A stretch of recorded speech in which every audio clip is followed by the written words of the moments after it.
Bismillahirrahmanirrahim. Assalamualaikum warahmatullahi wabarakatuh. Alhamdulillah walhamdulillah summa alhamdulillah ala kulli halin wa ni'matin an'amana Allahu ni'matan azimatan ni'matal imani wal islam. Salatan wa salaman ala khairil anam Sayyidina Muhammadin sallallahu alaihi wasallam wa ala alihi wa ashabihi wa jami'i ummatihil kiram, amma ba'du. Qala Allah ta'ala fi kitabihil karim wa huwa asdaqul qailin. A'udzu billahi minasy syaithanir rajim. Bismillahirrahmanirrahim. Innani anallahu la ilaha illa ana fa'budni wa aqimis salata lidzikri. Al-ayah. Shadaqallahul azim. Para jamaah ahli Masjid Al-Jabbar yang dimuliakan Allah, semoga Allah menerima syukur kita dalam bentuk ibadah salat duhur hari ini, diridhoi, diampuni seluruh dosa kita, dan ditambah-tambahkan limpahan taufik hidayah inayah untuk kita semua. Amin ya Allah ya Rabbal alamin. Semoga Allah menambah-nambahkan pula limpahan salawat dan salam sepenuh langit dan bumi, sebanyak makhluknya, sebanyak nikmatnya, untuk yang mulia Nabi kita Nabi Muhammad sallallahu alaihi wasallam, untuk keluarganya, untuk para sahabatnya, dan untuk seluruh umatnya, termasuk kita semua. Amin ya Allah ya Rabbal alamin. Semoga salat kita menghadirkan nilai-nilai terbaik untuk kita. Sodnya semoga menjadi sidqul qalbi atau sidqul iradah. Semoga dengan sodnya itu hati kita senantiasa dalam kebenaran, sidik, dalam kejujuran, jauh dari sifat buruk, dusta, terutama dusta terkait akidah. Kalau dusta yang kecil-kecil, nah itu dosa saja, dosa besar. Tapi kalau dustanya terkait akidah, munafik.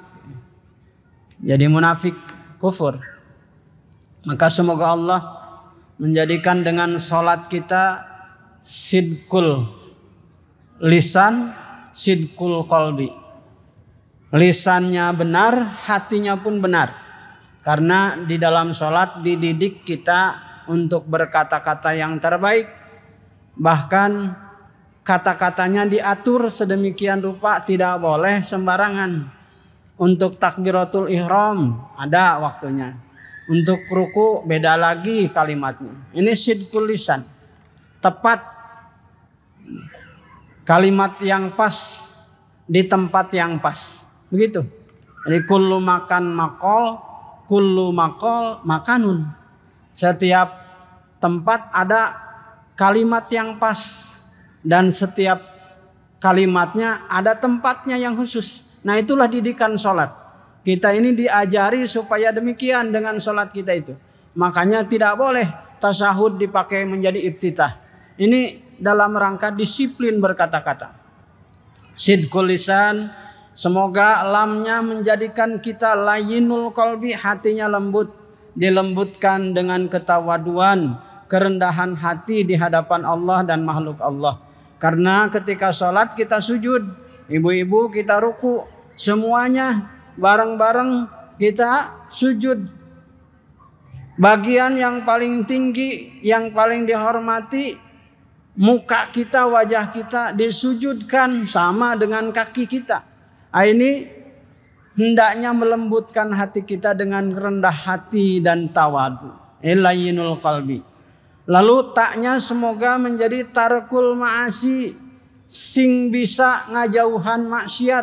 Semoga dengan sholat kita terbebaskan diri kita dari kemaksiatan-kemaksiatan. Allah cegah kita anil fahsya'i wal munkar, sebagaimana memang disebutkan demikian dalam firman Allah. Inna sholata tanha anil fahsya'i wal munkar. Sesungguhnya sholat itu bisa mencegah perbuatan keji dan mungkar.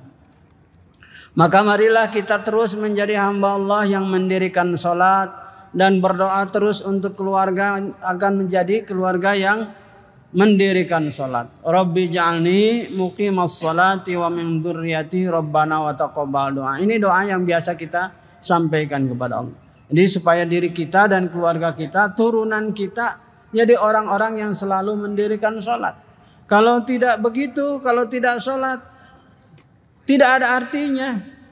Mau pejabat tinggi sekelas presiden pun tersolat mah gagal. Ya.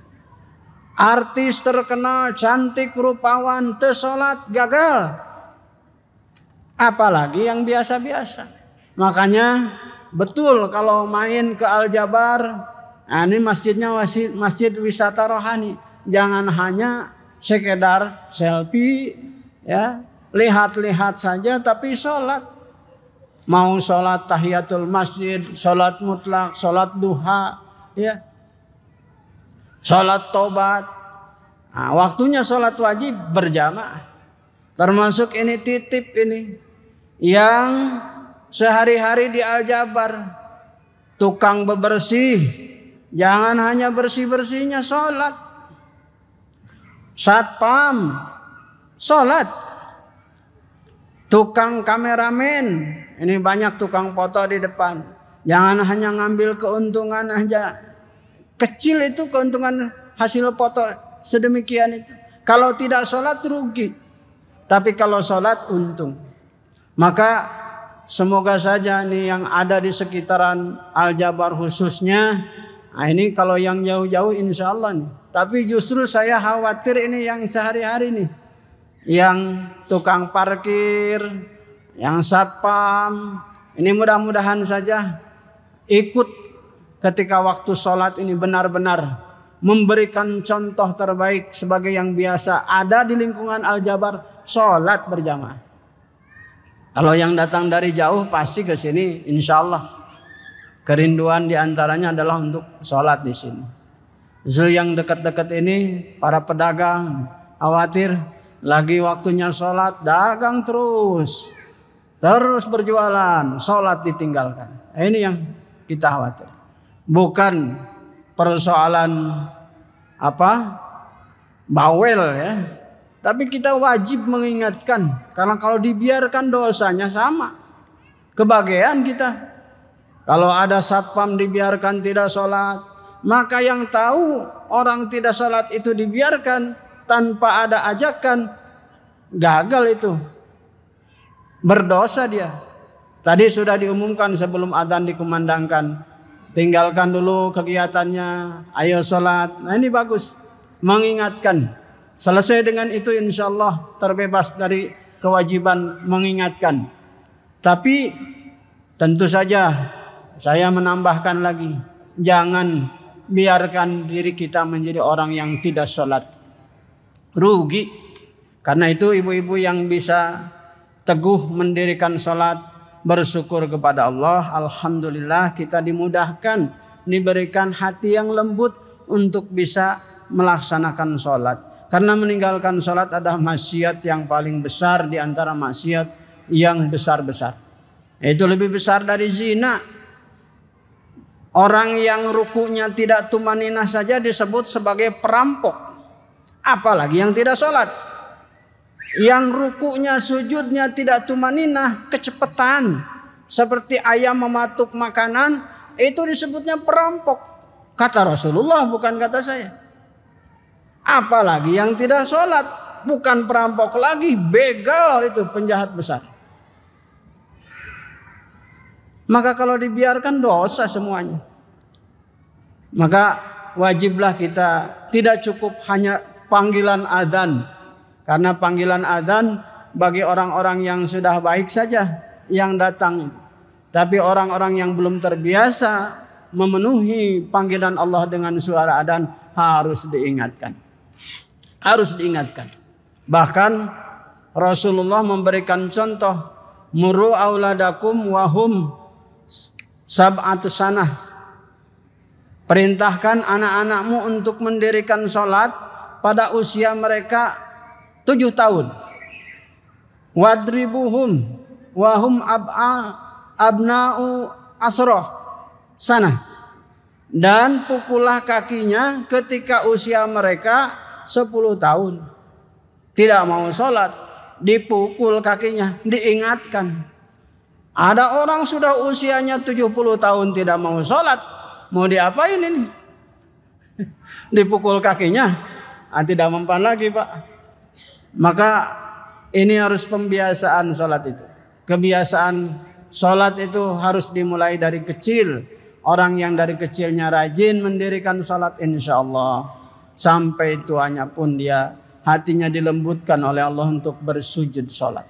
Tapi kalau tidak, sulit itu. Lebih suka main, lebih senang dengan hura-hura dibanding mendirikan sholat yang padahal hanya 5 menit, 10 menit. Kalau dijumlahkan 5 kali itu 1 jam. Umur kita sehari semalam 24 jam. Dikurangi 1 jam 23 jam. Masa 1 jam saja untuk menyembah Allah yang telah menghidupkan, yang telah mengedipkan mata kita tanpa henti, yang memberikan kita desah napas ini tanpa harus bayar. 1 jam tidak mau orang itu. Kenapa? Tidak dibiasakan, tidak ada hidayah, tidak disiplin. Dan itu bersyukur kita bisa melaksanakan sholat. Terlepas dari kekurangan sholat kita, ya makanya wajib bagi kita ini ya berjamaah. Menurut sebagian itu wajib, ya fardu kifayah. Bahkan ada yang mengatakan fardu ain. Sholat berjamaah. Kenapa?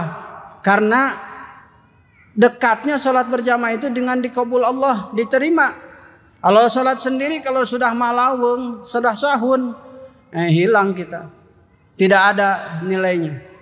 Tapi kalau sholat berjamaah, itu saling membantu. Imam bagus, tertolonglah makmum. Ada yang kurang pada imam, makmumnya bagus, tertolonglah imamnya. Bahkan kalaupun semua kurang bagus, tapi jamaah itu lurus barisannya, makanya suka diingatkan. Barisan luruskan, safnya dirapihkan. Itu masih diterima sholat itu kalau berjamaah. Kalau sendirian sudah selesai. Kalau kita sahun sendirian tidak ada yang nolong, dan pahalanya banyak kalau berjamaah. Nah, inilah para jamaah sekalian, kita alhamdulillah dijadikan Allah orang yang beriman dan mendirikan sholat. Ini modal yang baik untuk kita menapaki hidup berkah, selamat dunia akhirat insya Allah. Tinggal anak-anak cucu kita, wajib terus kita ingatkan mereka, jangan sampai kita menjadi kehilangan kesabaran. Wastabir alaiha, bersabarlah untuk mengajak mereka mendirikan sholat. Ini saja pesan yang disampaikan melalui Masjid Al-Jabar ini, semoga bermanfaat. Allah Subhanahu wa taala telah berfirman di surah Toha ayat 14. Innani anallah la ilaha illa ana fa'budni wa aqimis sholata lidzikri. Demikian. Sesungguhnya aku, kata Allah, adalah Allah. La ilaha illa ana, tidak ada Tuhan yang patut disembah dengan sesungguhnya kecuali aku. Nah, ini Allah memperkenalkan diri sekaligus menyuruh supaya kita menyembah Allah. Penyembahan terbaik adalah dengan sholat. Wa aqimis sholata lidzikri, dan dirikanlah sholat untuk mengingatku. Jadi kalau sholat itu ibu-ibu mengingat Allah. Jangan lagi sholat mengingat yang lain-lain.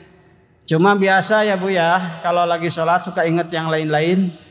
Dipalingkan lagi, ingatkan lagi sholat ini sedang mengingat Allah. Semoga Allah meridhai kita semuanya. Mohon maaf atas kekurangan. Wallahul muwaffiq ila aqwamit thoriq. Wassalamualaikum warahmatullahi wabarakatuh.